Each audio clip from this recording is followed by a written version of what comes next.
Hello दोस्तों, कैसे हैं? आशा करता हूं आप सब अच्छे होंगे। मेरा नाम है सुजीत कुमार।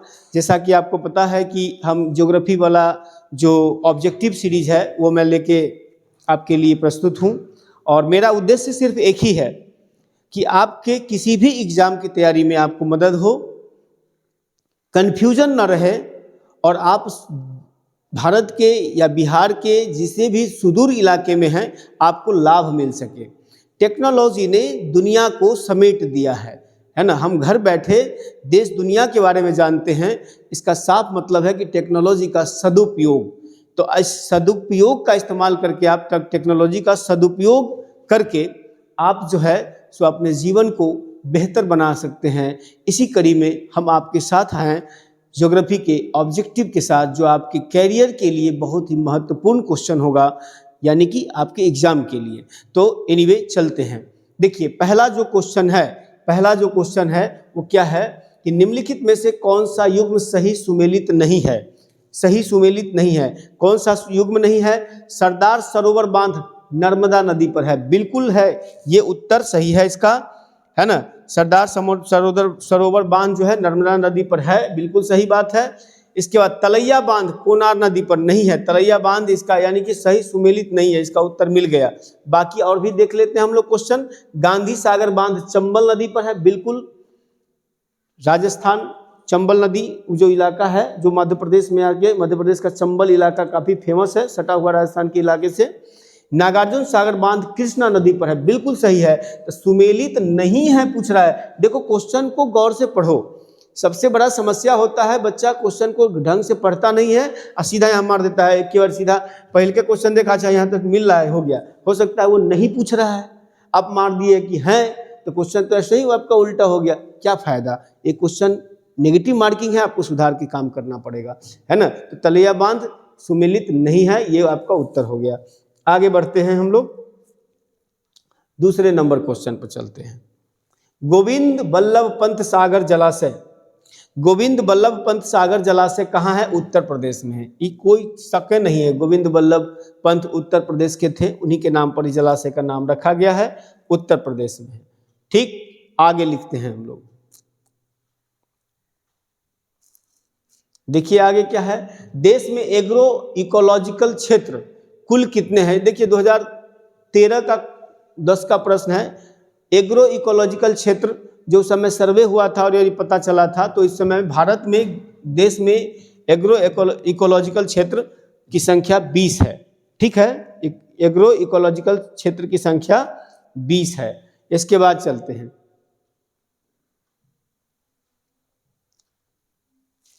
इसका उत्तर देखिए, निम्नलिखित में से सुमेलित नहीं है, यानी सही सुमेलित का बात है, सही सुमेलित नहीं है।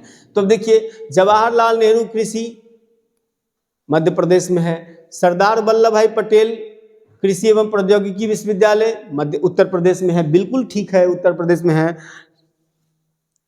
ना। इंदिरा गांधी कृषि विश्वविद्यालय राजस्थान में है। आचार्य NG रंगा एग्रीकल्चर यूनिवर्सिटी आंध्र प्रदेश में है। तो यहाँ उत्तर क्या कह रहा है? उत्तर सही नहीं है। सरदार वल्लभ भाई पटेल कृषि एवं प्रौद्योगिकी संस्थान, ये होगा इसका उत्तर, गलत है। ये जो है आपको गुजरात में है, ये उत्तर प्रदेश में नहीं है। ठीक है, तो यहाँ पर देखिए। इसके बाद 4 नंबर चलते हैं। 4 नंबर हो गया। 5 नंबर, गेहूं के अधिकतम उत्पादन वाला राज्य कौन है? अभी वर्तमान में उत्तर प्रदेश हो गया है। वर्तमान में उत्तर प्रदेश गेहूं का सबसे अधिक उत्पादन करने वाला है। ध्यान रखेंगे, गेहूं का सबसे अधिक उत्पादन उत्तर प्रदेश, इसमें कहीं कोई शक आपको नहीं होना चाहिए। 6 नंबर क्वेश्चन देखिए। सुमेलित सही सुमेलित नहीं है। देखिए कितना नेगेटिव क्वेश्चन देता है, सही सुमेलित नहीं है ना। तो 6 का क्वेश्चन देखिए। धान की प्रजाति है गोविंद, गोविंद भोग चावल है, आपको मालूम होना चाहिए। बंगाल में गोविंद भोग चावल खीर के लिए बहुत फेमस है। खीर के लिए मतलब काफी महंगा चावल मिलता है, गोविंद भोग का चावल का खीर बहुत फेमस है ना। अरहर में अच्छा, गेहूं का जो है वो शुष्क सम्राट गेहूं का नहीं है। सूखा में सम्राट कैसे हो सकता है? गेहूं में पानी तो लगती ही है ना। अरहर का पारस नाम का, ठीक है। मटर का प्रकाश नाम का, ठीक है, तो इसका उत्तर क्या हो जाएगा? गेहूं। सही सुमेलित नहीं है पूछ रहा है, क्या होगा? गेहूं का शुष्क सम्राट नहीं है, इसका उत्तर ये हो जाएगा। 7 नंबर में आइए। 7 नंबर क्या कह रहा है? राष्ट्रीय केला अनुसंधान, राष्ट्रीय केला त्रिची में है, राष्ट्रीय केला अनुसंधान, ध्यान रखेंगे, त्रिची में है। 8 नंबर में आइए। 8 नंबर क्या है? भारत में प्रथम कृषि विश्वविद्यालय की स्थापना कब हुई है? भारत में प्रथम कृषि विश्वविद्यालय की स्थापना 8 में 1960 में, है ना। आजाद भारत में बात हो रही है, 1960 ईस्वी में हुआ है, ठीक, 1960 ईस्वी में। 8वां नंबर का हो गया। चलिए 9वां नंबर में आते हैं। भारत में संकार्य यानी चालू जोतों का सबसे बड़ा औसत आकार है कहां पर? चालू जोत का मतलब कृषि कार्य उसमें एक्टिव मोड में है, तो वो कहां पे है सबसे ज्यादा? उसको देखिए, राजस्थान में है। चालू जोत का सबसे बड़ा औसत आकार राजस्थान में है ना, राजस्थान में, इसको ध्यान रखेंगे। 10 नंबर, कौन नीली क्रांति से संबंधित है? अब बताइए, ये सब क्वेश्चन है। नीली क्रांति, मत्स्य, ब्लू रिवॉल्यूशन, मत्स्य यानी कि मछली पालन से संबंधित है ना, मछली पालन से संबंधित है। 11 नंबर, पीली क्रांति से संबंधित क्या है? तिलहन उत्पादन। ये क्वेश्चन का कोई मतलब ही नहीं है, तिलहन उत्पादन है, तिलहन उत्पादन इसका पीली क्रांति है ना। ये सब क्वेश्चन ध्यान रखने की जरूरत है। इसके बाद नीली क्रांति, फिर यहाँ मछली उत्पादन, इसमें कोई शक नहीं है ना, मछली उत्पादन का है। आगे बढ़ते हैं। कुसुम एक तिलहनी फसल है, इसका वैज्ञानिक नाम क्या है? आप देखिए, बहुत बेहतरीन क्वेश्चन है ये, है ना। कुसुम जो है एक तिलहनी फसल है, तिलहन है ना। तो तिलहन का जो कुसुम नाम है, उसका वैज्ञानिक नाम क्या है? उसका वैज्ञानिक नाम है दोस्तों कार्थेमस टिंक्टोरियम, कार्थेमस टिंक्टोरियम। 2016 में क्वेश्चन पूछा हुआ है। कार्थेमस टिंक्टोरियस,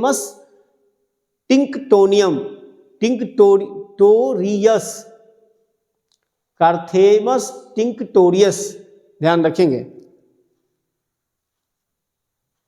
इसके बाद 14 नंबर, 14 नंबर क्वेश्चन क्या कह रहा है कि जीरो टिल बीज एवं उर्वरक ड्रिल विकसित किया गया। जीरो टिल बीज एवं उर्वरक विकसित किया गया था, कहां किया गया था? किसके द्वारा किया गया था? इसको देखिए, किसके द्वारा किया गया था? जीबी पंत कृषि एवं प्रौद्योगिकी विश्वविद्यालय पंतनगर, है ना। जीबी पंत कृषि एवं, जीरो टिलेज का मतलब है जीरो जुताई, है ना। इसमें जुताई की बहुत कम जरूरत पड़ती है, तो जीरो टिलेज बोलते हैं उसको, ठीक है। तो ये इसका उत्तर क्या हो गया है यहाँ पे? जीबी पंत कृषि एवं प्रौद्योगिकी विद्यालय पंतनगर उत्तराखंड में था। उस समय में यूपी में था पहले, 2000 ईस्वी से पहले, जब उत्तराखंड अलग हुआ तो अभी उत्तराखंड हो गया, ठीक। इसके बाद 15 में, प्रमाणित बीज के सैलों पर प्रयोग किए जाने वाले टैग का रंग कैसा होता है? ये क्वेश्चन बराबर पूछता है भैया, और बहुत लोग गलती करके आ जाते हैं, इसमें अगच्छ खा जाते हैं। नीला होता है। जो गेहूं का बीज आप लेने जाते हैं ना, या कोई भी चीज का जो बीज खरीदने जाते हैं दुकान पे, उस पे जो इतना बड़ा पर्ची लगा रहता है, उस पे जो टैग मुहर लगा रहता है ना, वो मुहर किस चीज का रहता है? ब्लू कलर का रहता है। किसान आदमी, इसको भी ध्यान रखिएगा, है ना। कॉमन आदमी, उसको भी ध्यान रखना है। और जो छात्र है, जो तैयारी कर रहा है एग्जाम में, उसको तो बिल्कुल ध्यान रखना है, क्योंकि उसके प्रश्नों का ये उत्तर है। उसके एग्जाम में जो प्रश्न पूछे जाते हैं उसका उत्तर मिलता है। देखिए, कॉमन क्वेश्चन हमें पूछी जाती है, हम लोग बड़े बड़े चीज़ों को देखते हैं। जो चीज़ें आप छोड़ देते हैं वहीं से प्रश्न उठाती है एग्जामिनर। याद रखिएगा, एग्जामिनर को आप काबिल नहीं चाहिए, आपको औसत जानकारी वाला व्यक्ति चाहिए। एग्जामिनर को औसत जानकारी वाला व्यक्ति जो होता है वही समाज में बदलाव लाता है। स्पेशल जानकारी वाला जो व्यक्ति होता है वो किसी एक फील्ड का स्पेशलिस्ट होता है। कॉमन जानकारी वाला जो व्यक्ति होता है, जो ओवरऑल सबके बारे में थोड़ा बहुत जानता है, उससे समाज में परिवर्तन बहुत तीव्र किया जा सकता है।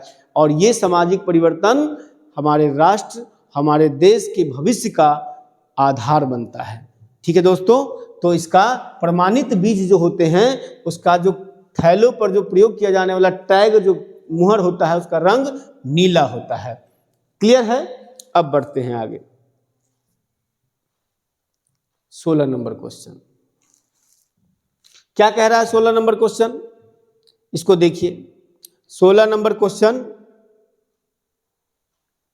कथन और कारण है। पंजाब चावल का एक महत्वपूर्ण निर्यातक है। देखिए 2001 का क्वेश्चन है उस समय, और यह प्रदेश चावल के उत्पादन में अग्रणी है। देखिए निर्यातक का होना अलग चीज है, उत्पादन में अग्रणी होना अलग चीज है, ध्यान रखेंगे। हो सकता है कि जिस क्षेत्र में चावल उत्पादन हो रही है, लोग चावल उत्पादन इसलिए करें कि उत्पादन होता है अच्छा, लेकिन उसको खाता नहीं है, वो बेच देता है, सप्लाई कर देता है। और जिस क्षेत्र में चावल का उत्पादन सबसे ज्यादा हो रहा है, लोग चावल का कंज्यूम कर रहा है, ज्यादा खा रहा है, तो उसका सेलिंग वहां से कम होगा ना। तो वही चीज है। मान के चलिए आप चावल उपजाते हैं, गेहूं भी उपजाते हैं, है ना, तो चावल जो है जितना उपजाते हैं उतना गेहूं उपजाते हैं, लेकिन चावल सब बेच देते हैं और गेहूं ज्यादातर रख लेते हैं। गेहूं आप कम बेचते हैं, क्यों? क्योंकि आप रोटी ज्यादा खाना पसंद करते हैं। तो उसके लिए क्या हो जाएगा, आप उपजाते दोनों बराबर है, लेकिन सबसे ज्यादा सेलिंग किसका कर रहे हैं? चावल का। वही चीज यहाँ पे समझना है ना। तो अग्रणी है। तो अब यहाँ ध्यान रखना क्या है कि दोनों सही है, परंतु आर ए की सही व्याख्या नहीं करता है। आर ए की सही व्याख्या नहीं कर, व्याख्या यहाँ क्या करना है? फैक्ट है ना। ए सही है परंतु आर गलत है। ए सही है परंतु आर गलत है। निर्यातक है, उत्पादन जो करता है पूरा एक्सपोर्ट कर देता है। लोग वहाँ का लोग मक्के की रोटी, सरसों दा साग फेमस है पंजाब का, आप देखोगे बाजरा की रोटी, गेहूं की रोटी, ये सब खाते हैं, है ना। चावल जो है न के बराबर खाते हैं। चावल सबको एक्सपोर्ट कर देते हैं, बेच देते हैं। यही इसका मेन आधार है। ठीक है, उत्तर का। आगे बढ़ते हैं। हमारे देश के बारे में, हमारे देश की विविधता के बारे में जब आप समझ जाइएगा तो आपको हर प्रश्नों का उत्तर आसान नजर आएगा। निम्नलिखित में से कौन एक तिलहनी फसल है? तिलहनी फसल कौन है? सूर्यमुखी है ना। मसूर, लोबिया, बरसिम, ये सब क्या है? बरसिम घास है। लोबिया और मसूर ये दोनों जो है रबी फसल है ना। और सूर्यमुखी जो है तिलहनी फसल है। तिलहनी मतलब तिलहन, मसूर दाल है, लोबिया भी उसी पर आता है, और सूर्यमुखी क्या है? तेल है। तिलहनी फसल पूछ रहा है, तिलहनी। आगे बढ़ते हैं। गेहूं के साथ दो फसली के लिए अरहर की उपयुक्त किस्म कौन सी है? गेहूं के साथ दो फसली के लिए अरहर की उपयुक्त फसल है यूपीएएस 120। यूपीएससी नहीं रखना, यूपीएएस 120 नाम है इस फसल का, है ना। गेहूं के साथ दो फसली के लिए, गेहूं और अरहर जब साथ में हो तो उसमें कौन सी फसल अरहर की होगी जो उपयुक्त होगा? वो यूपीएएस 120 है ना। और ये फसल का किस्म है। आगे बढ़ते हैं 19 में। पेगिंग एक लाभकारी प्रक्रिया है, किसके लिए यूज होता है? पेगिंग मूंगफली में। मूंगफली में पेगिंग जो है एक लाभकारी प्रक्रिया है। मूंगफली उत्पादन में इस पद्धति का यूज किया जाता है, मूंगफली के उत्पादन में किया जाता है। आगे बढ़ते हैं 20 नंबर में। लास्ट क्वेश्चन है 20 नंबर। 20 नंबर क्वेश्चन क्या कह रहा है? देखिए कथन और कारण है। चीनी 17 का क्वेश्चन, चीनी उद्योग दक्षिण भारत में अधिक विकसित है। गन्ने की प्रति हेक्टेयर पैदावार तथा गन्ने के रस की मात्रा दक्षिणी राज्य में अधिक होती है। अब इसका उत्तर देखिए क्या है। चीनी उद्योग दक्षिण भारत में अधिक विकसित है, बिल्कुल विकसित है। क्या है? ए तथा आर दोनों सही है, और ए का सही स्पष्टीकरण आर करता है। ठीक, ए और आर दोनों सही है, किंतु ए का सही स्पष्टीकरण आर नहीं करता है। ए सही है किंतु आर गलत है, ए गलत है किंतु आर सही है। अब यहाँ उसका उत्तर निकालना है, तो बिल्कुल इसका उत्तर सही होगा, क्योंकि दोनों सही है और ए का सही स्पष्टीकरण आर कर रहा है। चीनी उद्योग दक्षिण भारत में अधिक विकसित है। विकसित मतलब उत्पादन नहीं पूछ रहा है कि उत्पादन सबसे ज्यादा कहाँ है, ध्यान रखिएगा, यहाँ विकसित की बात कर रहा है, इसलिए चीनी मिल उधर ज्यादा है। तो यहाँ पर विकसित इसलिए है, अधिक विकसित इसलिए है क्योंकि प्रति हेक्टेयर पैदावार और गन्ने की रस की मात्रा वहाँ के गन्ना में ज्यादा है, और ज्यादा रहने के कारण है वहाँ की मौसम सामान्य मौसम है, ज़्यादा टेम्परेचर नहीं, ज़्यादा ठंड नहीं, इसलिए वहाँ रसदार रस जो है ज़्यादा है, पर हेक्टेयर उसका उत्पादन ज़्यादा है। इसीलिए दक्षिण में गन्ने की पैदावार अधिक विकसित और गन्ने का जो उद्योग है वो चीनी उद्योग है वो अधिक विकसित है। बात समझ में आई दोस्तों? तो 20 क्वेश्चन का मेरा सेट रहता है, आपको मैंने बताया है कि प्रत्येक 20-20 क्वेश्चन का सेट रहेगा और इसके बाद आपको उसका उत्तर मिलता जाएगा। दूसरी बात दोस्तों, ये जो क्वेश्चन है ये साले साल बदलता रहता है, इसका प्रोडक्शन कौन सा राज्य सबसे ज़्यादा प्रोडक्शन किसका क्या है, तो इसमें आपको कन्फ्यूजन नहीं होना है, प्रत्येक साल अपडेट होते जाना है, उस अपडेशन के आधार पर आप इसको निर्णय करेंगे। तब तक के लिए दोस्तों फिर हम चलते हैं आगे, फिर देखेंगे अगला सेगमेंट, अगला ऑब्जेक्टिव आपके समक्ष फिर लेके आएंगे 20 क्वेश्चन का। ऐसे करके लगभग 200, 400, 500 क्वेश्चन ज्योग्राफी का हो जाएगा और आप किसी भी एग्जाम में जाइएगा अगर इसमें कमांड होगा तो ज्योग्राफी का एक क्वेश्चन आपका नहीं छूटेगा, ऐसा मेरा विश्वास है। ठीक है दोस्तों, तब तक के लिए जय हिंद।